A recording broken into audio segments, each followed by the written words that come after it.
se refiere a esa invasión anormal del trofoblasto en el miometrio, a abscesos en la serosa o inclusive más allá, y puede comprometer pues órganos adyacentes, pues, generalmente en la vejiga. Es muy importante clínicamente porque en el momento del parto, sobre todo en esa fase del alumbramiento, la placenta no se va a separar espontáneamente, lo que va a llevar a que un retiro manual de la placenta lleve a que la paciente pueda presentar una hemorragia posparto, una inestabilidad hemodinámica que puede poner en riesgo la vida de la paciente, y generalmente en ocasiones estas pacientes terminan en histerectomía. En cuanto a patogenia, no se conoce con certeza pues cuál es la fisiopatología de la causa, pero vamos a ver cuál va a ser la hipótesis que va a ser vigente hasta la fecha.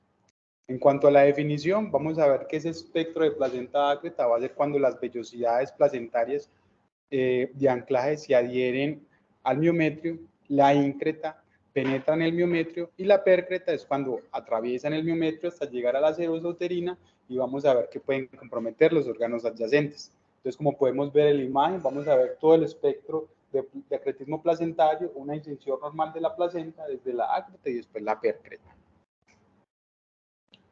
En cuanto a la fisiopatología, lo que se conoce hasta la fecha es que va a ser un defecto secundario en la interfaz endometrio-miometrial que va a llevar una falla de la desidualización en un área normal de la placenta, pues que está con una cicatriz uterina, que posteriormente va a predisponer a una infiltración anormalmente profunda de las vellosidades de anclaje placentario y del trofoblasto. Entonces, en esta primera imagen vamos a ver una inserción normal de la placenta, y en esta segunda imagen una placenta de características síncreta, porque vamos a ver que penetra hasta el miometrio. Traigo el siguiente estudio, es un estudio de cohorte prospectivo y observacional que se realizaba entre el 99 y el 2002. En total fueron 30.132 mujeres que tuvieron parto por cesárea en 19 centros académicos en Estados Unidos. El objetivo era estimar la magnitud del aumento de la morbilidad materna asociado a ese incremento de cesáreas, y vamos a poder ver cómo van a tener una relación directamente proporcional, donde el número de cesáreas va a aumentar pues exponencialmente el riesgo de sufrir un acletismo placentario. Para poder conocer la prevalencia de esta enfermedad, traigo el siguiente estudio del 2019 de la Asociación Americana de Ginecobstetricia, ellos cuales hicieron una revisión sistemática de un metaanálisis para poder evaluar la prevalencia del espectro de placenta ácreta. Hicieron una búsqueda en PubMed, Google Scholar, Clinical Trials y Medline entre julio de 1982 y abril de 2018. No hubo ningún tipo de restricción en el lenguaje. El resultado primario fue el número de casos en la población obstétrica, y los resultados secundarios fue el número de histerectomías periparto, hemorragia obstétrica, muerte materna y también requerimiento de transfusión de hemoderivados. Al principio fueron 2.170 estudios encontrados, sin embargo, después de la evaluación de pares, fueron 29 estudios que fueron elegibles, 22 retrospectivos y 7 prospectivos. Dentro de los resultados fueron 5.719.992 nacimientos o embarazos, de los cuales 7.001 casos de espectro de placenta ácreta, que habla de una prevalencia del 0.17%, es una prevalencia baja, y de los estudios que hicieron un reporte de la histopatología de la placenta, vemos que en su mayoría fueron placenta ácreta, seguido de placenta pércreta y por último placenta íncreta. En cuanto al resultado secundario, podemos ver que la estimación global combinada para histerectomía periparto fue de 52.2%, para hemorragia obstétrica que requirió transfusión fue del 46.2%, y la combinación de muerte materna global fue del 0.05%. A pesar de que pues, hay estudios que no reportaron información acerca de transfusión o muerte materna, y que la muerte materna es en sí baja, recordemos que la muerte materna es un indicador del desarrollo de un país, y que por eso tenemos que tener en mente pues toda esta clase de patologías. Las conclusiones hablan de que la tasa de cesáreas continuamente está aumentando, ¿cierto? Habrá más o menos 4.504 casos nuevos de placenta ácreta, generando más o menos 130 muertes maternas al año, y existe una alta clasificación de errónea que puede generar pues un manejo inadecuado de esta patología, y que ahorita pues es necesaria una estandarización en la definición, descripción clínica y clasificación de esta patología. Ya entrando en materia acerca del RIBOA, el RIBOA se conoce como un balón endovascular de resucitación aórtica que su función principal va a ser el control del sangrado y el soporte hemodinámico. Entonces, es una alternativa que es menos invasiva, proporciona una oclusión aórtica para mejorar la presión arterial, estabilizar transitoriamente a los pacientes, mejorando esa perfusión coronaria y disminuir esa hemorragia distal. Es igual a clampear la aorta por una toracotomía. Debe ser un arsenal dentro del cirujano. Hay cursos que pueden preparar a cualquier médico para la inserción de este catéter que pueden durar hasta 9 meses. Entonces, no necesariamente tiene que ser un radiólogo intervencionista o un cirujano de trauma que pueda colocar este tipo de dispositivos. Y se ha utilizado con éxito para el manejo de la hemorragia postparto. Entonces, para recordar un poco de la historia acerca de este tipo de dispositivos, lo empezaron a describir en 1954 el teniente coronel Carl W. Hughes en el ejército de Estados Unidos durante la guerra con Corea. Ellos utilizaron un valor de Dotter-Lucas en pacientes que tenían un trauma abdominal o una hemorragia abdominal y que estaban pues con alta morbilidad, que no respondían a transfusiones de hemoderivados. Ellos hablaban de 10 unidades y que no tenían censo de presión arterial. Desafortunadamente todos los pacientes que fueron intervenidos fallecieron, pero la conclusión es que un uso temprano de este tipo de dispositivos puede mejorar la sobrevida de este tipo de pacientes. En 1986 se hizo un informe preliminar del uso de oclusión aórtica, se intervinieron 15 pacientes con trauma, solo 2 tuvieron supervivencia a largo plazo, que habla de una supervivencia del 13%. En 1989, Shaptan y colegas informaron el uso del balón de oclusión intraabdominal aórtica penetrante, con trauma abdominal penetrante y tenían resultados variables. Ellos intervinieron un grupo de 21 pacientes, el grupo 1 tenía 5 pacientes con un ritmo cardíaco pero sin presión arterial. Cuando se intervinieron este grupo de pacientes, ninguno sobrevivió. En el grupo 2 fueron 6 pacientes que tenían una presión arterial sistólica menor de 80, solamente sobrevivieron 3, es decir, el 50%. Y en el grupo 3, 10 pacientes con un deterioro hemodinámico, pero con una presión arterial sistólica por encima de 80, que sobrevivieron 4, es decir, el 4%. Entonces, ellos concluyen en el estudio que hubo problemas relacionados con el retraso del uso de la terapia endovascular y también complicaciones asociadas con la oclusión prolongada.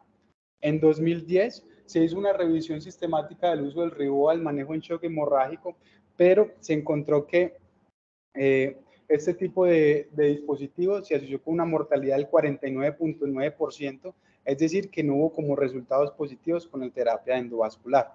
Entonces, como podemos ver a lo largo de la historia, el uso de terapia endovascular ha estado como con múltiples comorbilidades asociadas que aún seguimos en estudio y que pero pues algunos pacientes se benefician del uso de este tipo de terapias.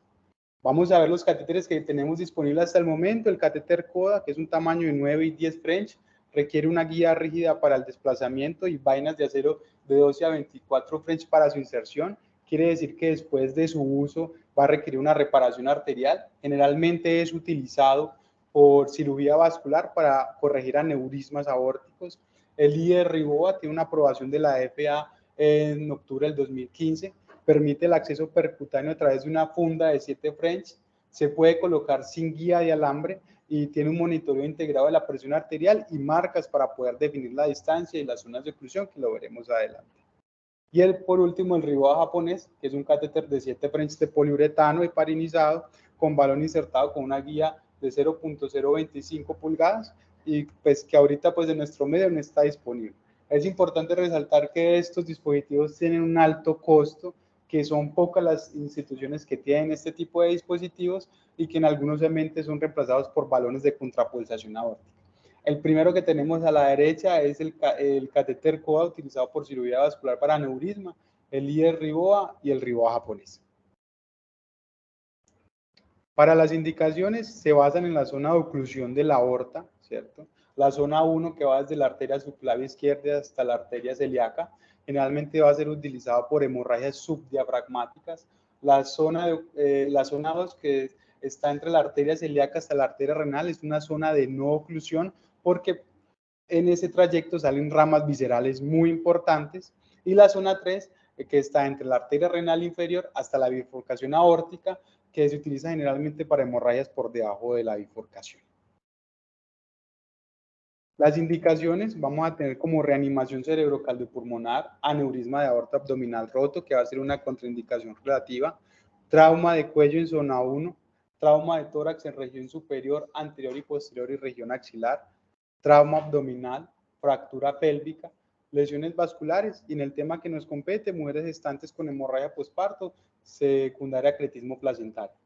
Las contraindicaciones, sospecha una lesión aórtica porque posiblemente el catéter pueda aumentar el tamaño de la lesión y salir a través de ella, o un trauma craneoencefálico grave porque puede aumentar la presión intracraneana y pues empeorando el cuadro clínico del paciente. En la revista americana de trauma, ellos describen una serie de pasos para poder realizar la inserción del RIBOA. El primer paso es el acceso arterial, que se va a hacer a través de la arteria femoral, que puede ser percutánea, guía por ecografía, puede ser abierta, si no se puede haber una adecuada exposición o no se puede censar la arteria, o puede ser un intercambio a través de la línea arterial preexistente. Hay que tener un reparo anatómico muy importante, que es entre la sífisis del pubis y la cresta ilíaca, palpando siempre ese pulso arterial. La inserción de la aguja debe ser a un ángulo de 45 grados, se debe pasar una aguja hueca de calibre 18, posteriormente pasar el alambre, el dilatador, conectar y purgar la línea e insertar la funda desprendible del catéter. El segundo paso es la selección y el posicionamiento del globo. Vamos a ver que para ocluir la zona 1 avanzamos el catéter 50 centímetros y para ocluir la zona 3, 40 centímetros. El tercer paso va a ser el inflado del globo y el posicionamiento. Algunos estudios hablan de máximo 20, otros de 30, de 30 cc de solución salina. Se puede tomar una radiografía digital portátil para ver en qué posicionamiento está el catéter. Adicionalmente a eso, o puede ser guiado por fluoroscopia, pero deben ser en quirófanos que son dinámicos, que en ocasiones no hay disponibilidad en algunas ciudades. Se debe fijar ese catéter. Cuarto paso ya es el desinflado del balón. Tiene que ser un desinflado que es lento, porque eso va a producir una disminución significativa de la poscarga y congruente puede producir una hipotensión del paciente. El quinto paso es la retirada del globo y la funda. Siempre que se hace retiro de este catéter, se debe hacer presión en el lugar de colocación por lo menos 10 minutos. Hablar mucho con el personal de enfermería y también con el personal médico para hacer control de los pulsos distales, ¿cierto? Que no haya ningún tipo de complicación.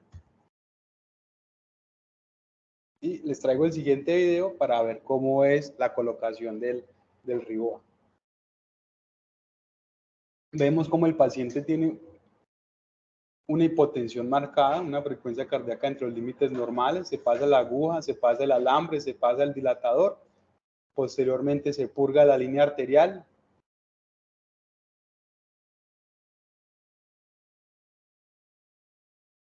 En algunos casos se puede tomar la distancia desde la sífisis del pubis hasta el sifoides en caso de que haya oclusión de zona 1. Si avanza el catéter dependiendo de la zona que uno quiera ocluir.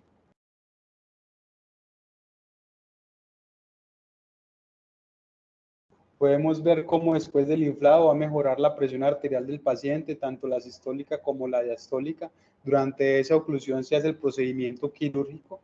El tiempo de oclusión, algunos estudios varían entre 40, 60, incluso 90 minutos. No hay ninguna repercusión hemodinámica ni cambios en los paraclínicos a los 90 minutos. Sin embargo, algunas instituciones con sus protocolos institucionales mencionan que después de los 40 minutos hacen una oclusión intermitente de esa aorta para disminuir el riesgo de isquemia, porque hay complicaciones de isquemia mesentérica, porque en ese sitio de zona 3 de oclusión está la mesentérica inferior. También hay casos y reportes de pérdidas de extremidades, entonces es un procedimiento pues que no está exento de algún tipo de complicaciones.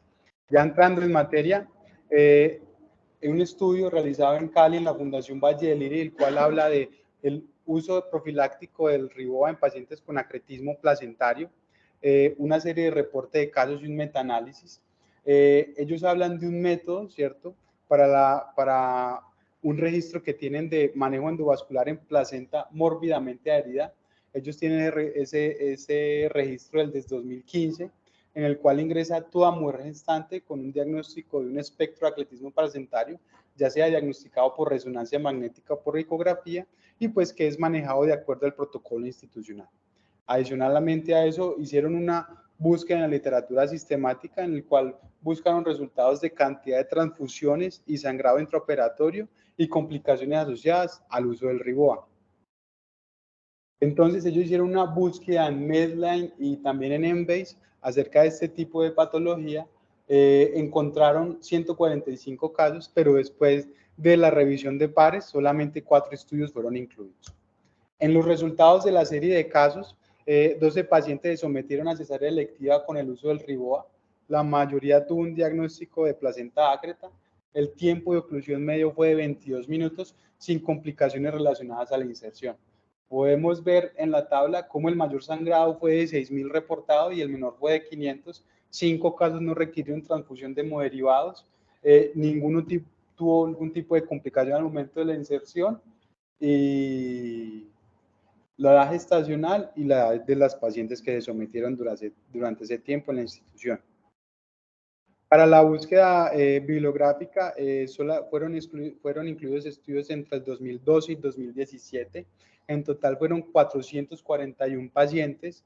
Se implementó el Riboa en el 71% de los casos. El tiempo de oclusión aórtica entre los estudios fue muy similar y no hubo diferencias significativas ni en el Apgar ni en el sangrado de las pacientes y tampoco en el requerimiento de transfusiones. Lo que entonces ellos concluyen es que hay resultados similares entre el reporte de la serie de casos y los metaanálisis encontrados, y que el uso profiláctico del Riboa demostró el beneficio respecto a las hemorragias y transfusiones en pacientes gestantes con acretismo placentario que tienen alto riesgo de hemorragia postparto.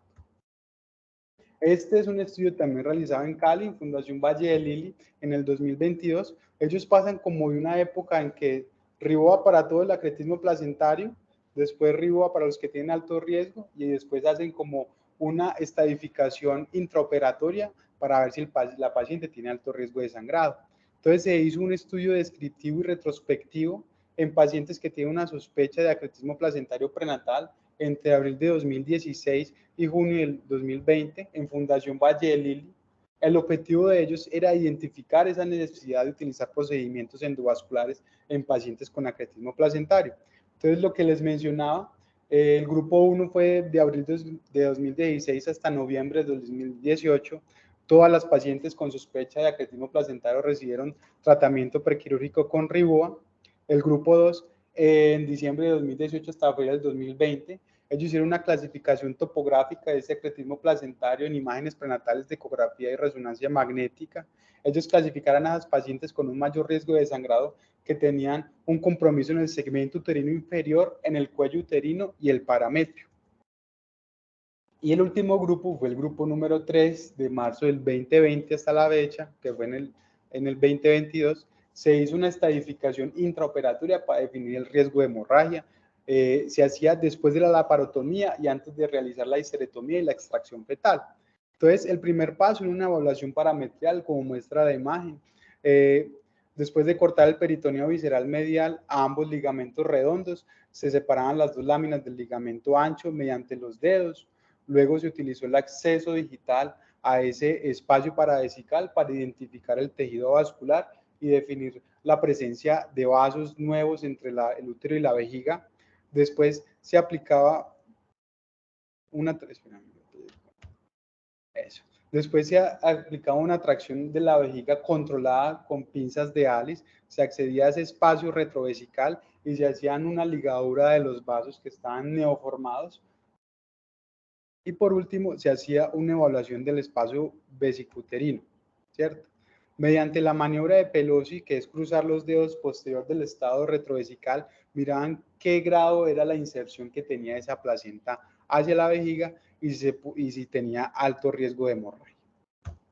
Entonces, ellos clasifican a las pacientes dependiendo del compromiso que tienen, si es de la vejiga posterior superior, del compromiso superior o inferior del parametrio, también de la pared posterior superior o inferior. Mencionan qué vasos están comprometidos y cómo algunos no es necesario y otros sí es necesario el uso del Riboa. Por ejemplo, si hay un compromiso de la vejiga posterior superior, no es necesario hacer control ni ligadura, digamos, de este tipo de vasos, ¿cierto? Si tenemos un compromiso ya del parámetro superior-inferior o de la vejiga posterior-inferior, si la paciente tiene alto riesgo de hemorragia posparto y se beneficiaría de un control infrarrenal de la aorta abdominal. Y si tenemos de la pared posterior, si es superior, no es necesario, pero si digamos de la pared posterior inferior y hay compromiso de órganos adyacentes, entonces sí sería necesario pues el uso del Rivoa en este tipo de pacientes. Analizar los resultados, podemos ver cómo la pérdida de sangre entre los tres grupos no es significativa, ¿cierto? Al igual que el requerimiento de unidad de glóbulos rojos o transfusión de hemoderivados. Entonces, eso pues da como una controversia al uso profiláctico, ¿cierto?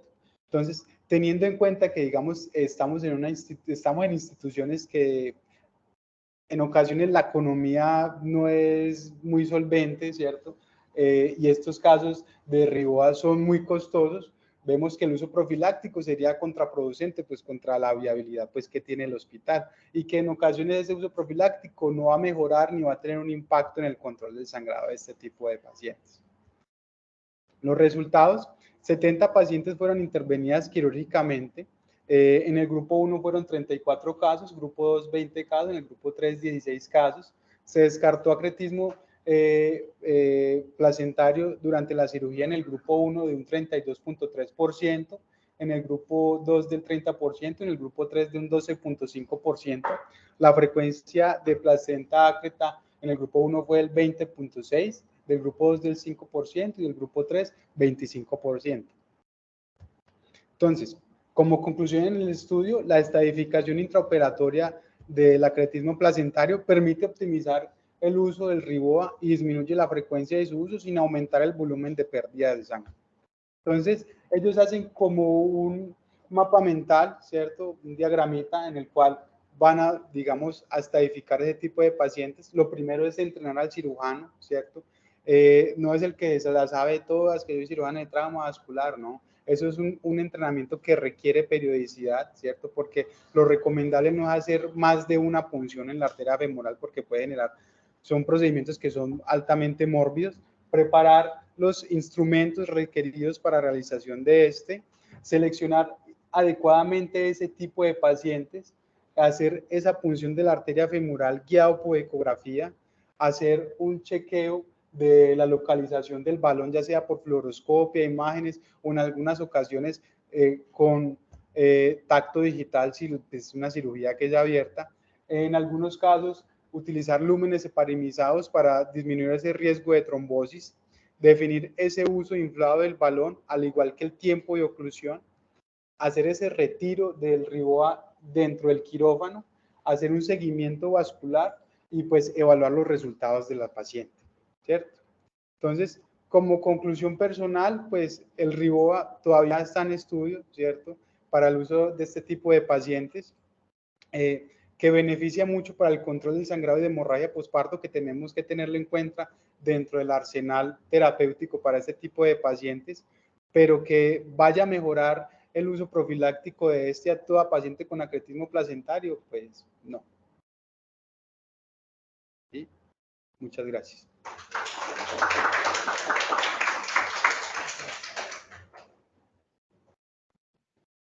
Hola.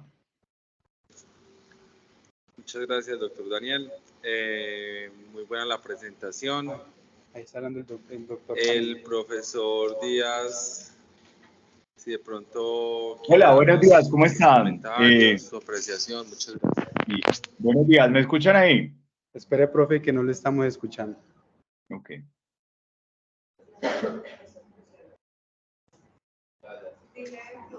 Listo, Doc, ya puede hablar. Sí, ya ¿Ahí lo se me escuchamos, escucha? Doc. Sí, perfecto, Doc.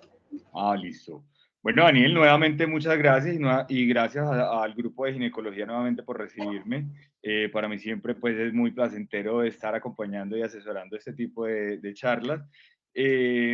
Como ya lo habíamos presentado, te dije desde el principio muchas felicitaciones. La verdad es un tema en el que se demuestra la sinergia de dos especialidades que definitivamente no somos excluyentes y existimos para ayudarnos en los procedimientos, y este es un claro ejemplo donde los avances tecnológicos y la unión del trabajo en grupo ha logrado tener unos resultados demasiado buenos, que todavía siguen en estudio, pero que nos dejan despertar esa capacidad de adaptación y unir estas dos especialidades. Específicamente con la charla, ¿qué te digo? O para todo el grupo también, el grupo de Cali son quizás los que más literatura tienen con respecto al uso de REBOA después de los japoneses, que fueron los que se lo inventaron. Y el grupo de Cali, pues eso está muy permeado por la violencia, la situación de violencia de la ciudad, pero eso ha permitido que ellos desarrollen este tipo de estrategias y que el uso en el hospital haya también promovido que en las otras especialidades hayan también logrado acceder a esta tecnología para aplicarla a sus procedimientos. Yo creo que también, aparte de lo médico, de la parte médica, de este grupo podemos rescatarle muchísimo su forma de trabajar en conjunto y que de una forma u otra ha impactado positivamente en los pacientes. Y algo más, pues, como para el REBOA, esto no es el futuro, realmente es el presente. Así como en algún momento hablamos de cambiar las cirugías abiertas a laparoscópicas, hoy estamos tratando de hacer incluso lo de trauma en la medida que lo permita pues el paciente, con las incisiones o los accesos mínimamente invasivos o todo el procedimiento endovascular, que como muy bien dejaste claro en la charla, no es solamente labor pues del cirujano, sino que cualquier especialista quirúrgico puede llegar a formarse en esto, y obviamente pues ya la tasa de éxito dependerá de la periodicidad y del número de procedimientos a los que se vaya enfrentando. No, pues la verdad nuevamente felicitarte y bueno, muy agradecido por ustedes también por esta invitación. ¿Alguna duda, alguna pregunta? Bueno, con respecto a la disponibilidad de pronto el dispositivo en nuestro país, incluso el grupo de Cali, que son los que más tienen, ellos no tienen ninguno de esos de los que mostraste. Ellos utilizan el balón de contrapulsación, que es el que manejamos en nuestro medio, y quizás para las demostraciones o tendrán uno o dos en stock, al que más tenemos acceso, o sea, al que más tenemos acceso de los que no tenemos acceso es el japonés. Del resto, pues toca con balón de contrapulsación, o incluso hay algunos reportes con otro tipo de sondas, pero que eso sí ya, digamos que se sale incluso de las aprobaciones médicas por la FDA o por el ente pues regulador. Doc, muchísimas gracias. ¿Alguna otra pregunta, alguna duda? Sí, Doc, hay una pregunta. Bueno, listo.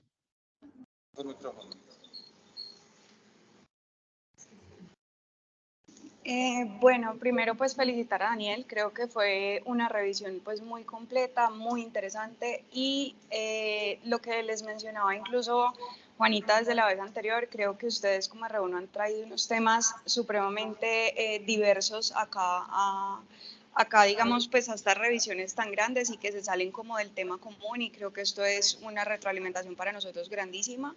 Entonces felicitarte realmente por tu presentación.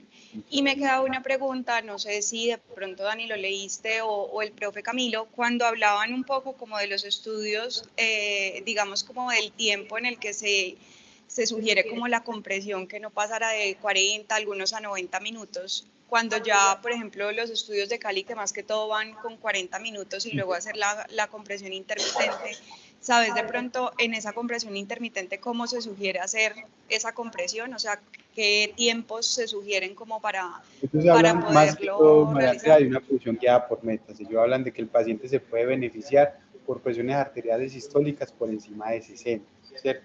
Que es el paciente que, digamos, se va a beneficiar del uso de este tipo de dispositivos, porque ya, digamos, pacientes que tienen presiones más altas, pues generalmente no se benefician. O sea, el tiempo de compresión lo sugieren es guiado por las metas de presión arterial. Sí, efectivamente. Anteriormente se hablaba pues como de cosas muy reglamentarias, como de 31, pero eso se vio que realmente no, pues no tenía ningún impacto y seguir una receta no impactaba pues para todos los pacientes. Como bien lo menciona Daniel también, incluso lo que se hace no es desinflar completamente el balón, sino disminuirle el volumen con el fin que aumente un poco el flujo, sobre todo a la parte esplácnica, disminuyan también la formación de los radicales libres y se logren barrer un poco con ese flujo que le aumenta, pero siempre manteniendo una monitorización con líneas arteriales e incluso también hay algunos reportes que colocan, pues, en caso de que no es trauma, sino por ejemplo estos que son más selectivos, digamos que se pueden hacer monitorización transesofágica también.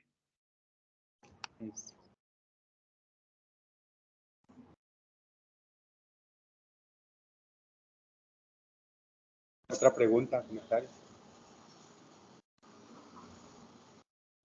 ¿Alguien de los que está virtual de pronto tiene alguna pregunta o alguna intervención?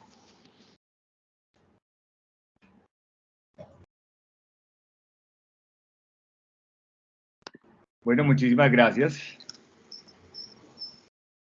Daniel, gracias y felicitaciones otra vez. Muchas gracias, Doc. Muchas gracias. Chao. Bueno, muchas gracias al doctor Camilo por su asesoría. Daniel, muy buena la presentación. Creo que, como dijo María Andrea, a veces necesitamos estos temitas así como muy puntuales para tener conocimientos nuevos en cosas que de pronto no manejamos muy bien.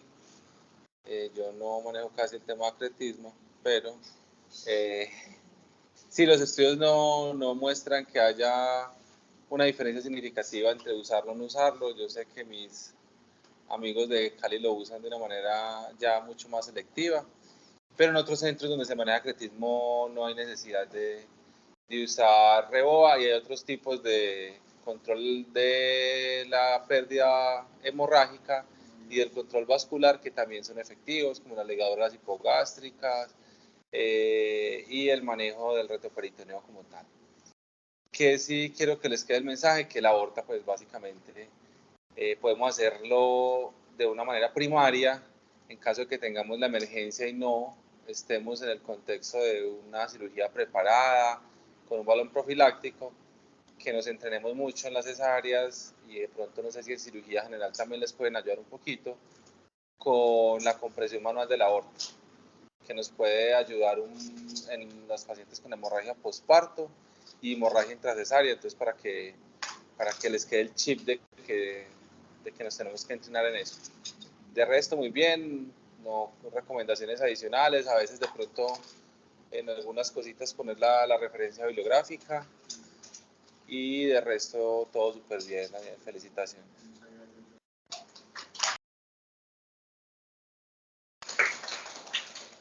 Muchas gracias a todos los asistentes, un feliz día.